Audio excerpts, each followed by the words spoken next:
Hello everyone, welcome back to live med life. आज का topic है clinical significance of stool analysis.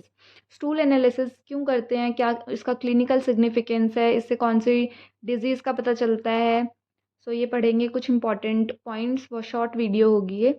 Diagnosis of digestive track infection. Digestive track infection को diagnose करने के लिए कि डाइजेस्टिव सिस्टम में या डाइजेस्टिव ट्रैक में कोई इन्फेक्शन तो नहीं है, कोई बैक्टीरियल इन्फेक्शन या फिर कोई वायरल इन्फेक्शन पैरासाइट की वजह से या फंजाई की वजह से कोई इन्फेक्शन तो नहीं है बॉडी में। ये डायग्नोज करने के लिए स्टूल को कलेक्ट किया जाता है एंड उसका एनालाइज किया जाता है, उसको एनालाइज किया जाता है। डायग्नोसिस ऑफ पेनक्रियाटिक डिसऑर्डर को चेक करने के लिए भी स्टूल को कलेक्ट किया जाता है, स्टूल एनालिसिस किया जाता है। एंड थर्ड है primary screening test for some types of digestive system malignancy.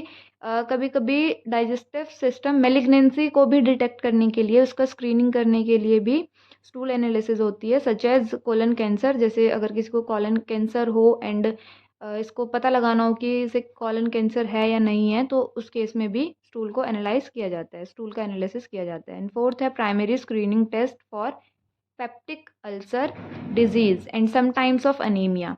And peptic ulcer disease में भी स्टूल की एनालिसिस होती है एंड कभी कभी अनीमिया के केस में भी स्टूल का टेस्ट लगाया जाता है। एंड गाइस, इसी वीडियो में हम ये छोटा सा टॉपिक और कवर कर लेते हैं, from home stool analysis for urgently required, कि किन किन को स्टूल एनालिसिस अर्जेंटली करवा लेना चाहिए। डॉक्टर किन किन को अर्जेंटली सजेस्ट करते हैं कि स्टूल एनालिसिस करवाना ही है। पेशेंट विद एब्डोमिनल पेन, जिन पेशेंट्स को एब्डोमिनल पेन होता है उनको स्टूल एनालिसिस करवाना चाहिए। एब्डोमिनल मीन्स हमारे स्टमक से थोड़ा सा नीचे का पार्ट। अगर वहाँ पे पेन होता है ज़्यादा, तो इस केस में स्टूल एनालिसिस करवाना बहुत ज़रूरी है। एंड सेकेंड है पेशेंट विद डायरिया। अगर किसी पेशेंट को डायरिया है तो उसे भी अर्जेंटली करवाना चाहिए। पेशेंट विद अनीमिया, जो पेशेंट अनेमिक है, जिनमें ब्लड नहीं बनता है, बहुत कम हो गया है, ब्लड सेल्स अच्छे से नहीं बन पाते हैं नए, सो उन पेशेंट्स को भी स्टूल एनालिसिस करवाना चाहिए।